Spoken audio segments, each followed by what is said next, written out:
Vamos a continuar en Directo América con nuestro invitado del día porque en 2024 121.695 personas fueron asesinadas en América Latina, según una investigación de Inside Crime. Pese a que el panorama parece estable a nivel regional, quedan en evidencia las diferentes dinámicas en varias naciones. Para analizar el panorama, hoy nos acompaña Jeremy McDermott. Él es codirector y cofundador de Inside Crime. Yo le doy la bienvenida a France 24 y empiezo preguntándole cómo podría resumir a grandes rasgos la situación de homicidios en América Latina y en el Caribe.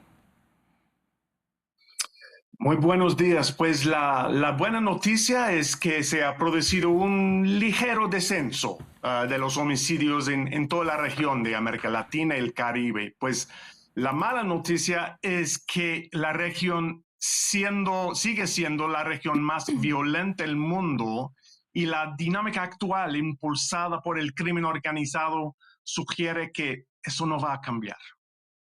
Bueno, ambas regiones siguen estando dentro de las más violentas del mundo. ¿Cuáles son las principales razones? Sí, separa al Caribe, que es la parte más violenta de la región, la que registró el mayor aumento de homicidios en 2024. Las razones son más difíciles de explicar porque no están netamente vinculados con el crimen organizado como en países de Colombia, Ecuador y México, donde pues más que todo el narcotráfico está impulsando a los muertos. Pero en el Caribe las cosas no están tan claras. Mientras islas como Trinidad y Tobago albergan cientos de pequeñas bandas que alimentan las tasas de homicidios, pues San Vicente y las Granadinas, por ejemplo, no tienen una cultura de bandas sofisticadas y allí pues los homicidios están impulsados por una cultura hipermasculina, una elevada tasa de desempleo y el fácil suministro de armas. Bueno, si entramos en detalle en el análisis por países, Inside Crime menciona que Surinam fue el país que tuvo el mayor aumento de homicidios en 2024 con un 382%, pero bueno, esto tenemos que matizarlo, tener en cuenta que es una nación pequeña, una población de unos 634.000 habitantes. ¿Qué es lo que ocurre en este territorio? Este es otro caso que el crimen organizado no puede explicar el fuerte aumento de los homicidios. Sí existe cierto tráfico de drogas y extracción de oro en Surinam, pero cuando se analizan los homicidios, la mayoría parecen que están relacionados con delitos menores, especialmente robos con violencia. Y la fácil disponibilidad de armas también es un factor determinante. Bueno, otro país que preocupa considerablemente pues es Haití, un 51,6% de alza en los homicidios y una tasa récord de 62 homicidios por 100.000 habitantes. Se evidencia una ausencia estatal generalizada, es lo que dice Inside Crime, pero entonces le pregunto, ¿el despliegue de fuerzas extranjeras durante 2024 afectó de alguna manera este panorama? Bueno, Haití es un caso muy particular. Se trata de una nación fallida, pues sin un gobierno que funciona. Las bandas son la única forma de gobierno en muchos barrios, particularmente de la capital. Están fuertemente armadas, bien organizadas, y la policía haitiana cuenta con el apoyo de cientos de policías extranjeros, particularmente o principalmente de Kenia. Esta fuerza respaldada por las Naciones Unidas es demasiado pequeña, carece de vehículos blindados y opera sin reglas claras de enfrentamiento. Entonces ha tenido poco impacto en la dinámica criminal del país y en los homicidios que genera. Bueno, ahora vamos a hablar de las dinámicas porque la investigación subraya tendencia a la baja en países como México, Honduras y El Salvador. Si hablamos de México, se trata de un 19,3% menos. ¿A qué podemos atribuir este descenso? Bueno, la situación en México en 2024 fue interesante.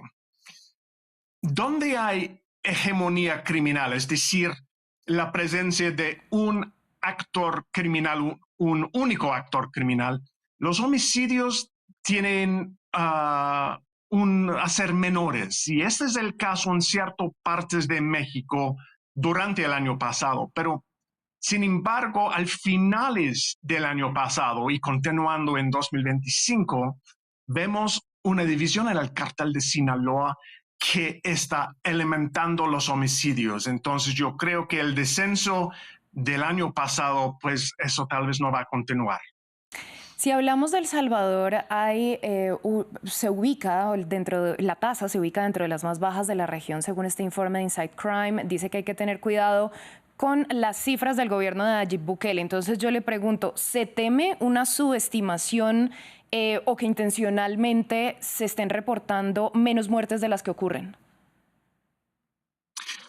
Pues no creemos que hay una manipulación abierta de estas cifras de homicidios y uno puede explicar como los niveles hoy en día, porque el presidente Bukele ha encerrado un porcentaje significativo de jóvenes entre 18 y 30 años como parte de su ofensiva contra las maras.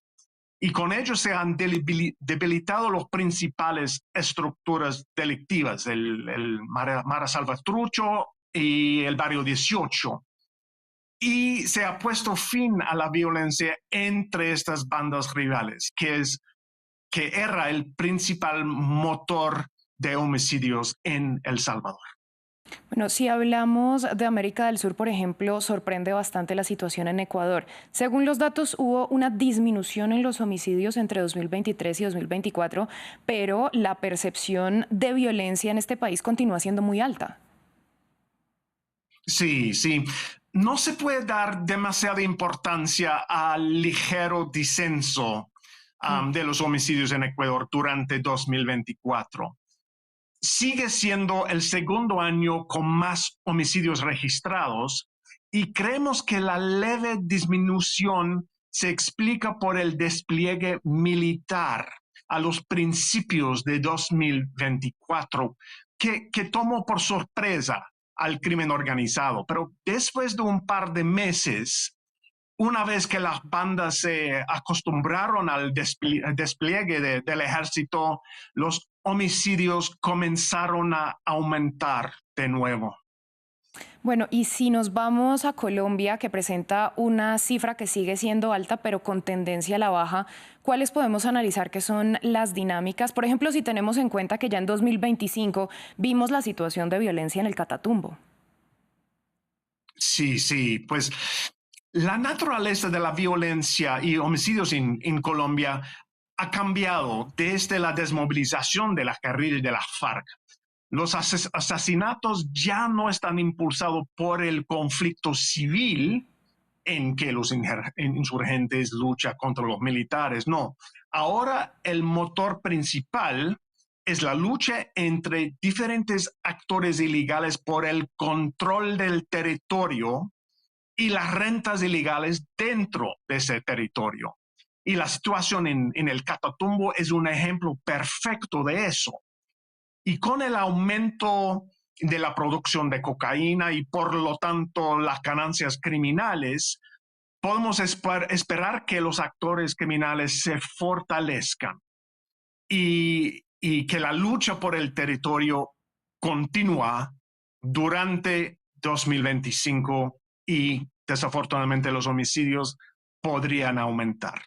Si hablamos en general de toda la región, ¿tienen ustedes, según el informe que hicieron y la investigación que consiguieron, tienen recomendaciones que puedan hacer a los gobiernos de políticas que puedan implementar para que estas cifras mejoren? Pues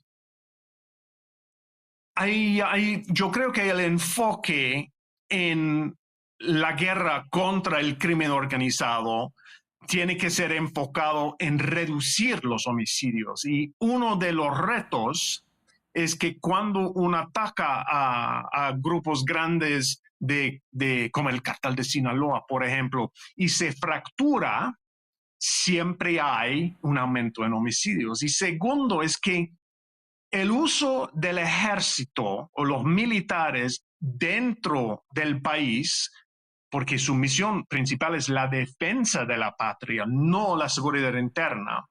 Eso también con tiempo aumenta el nivel de violencia porque los militares no están diseñados ni entrenados para trabajo de policía, particularmente al nivel comunitario. Ellos están entrenados a matar. Entonces, muchas veces el despliegue de militares en el largo plazo también aumenta los niveles de homicidios. Pues, señor McDermott, a usted muchas gracias por su análisis y por compartirlo con nosotros en France 24. Con mucho gusto. A ustedes gracias por su sintonía. Breve pausa y volvemos.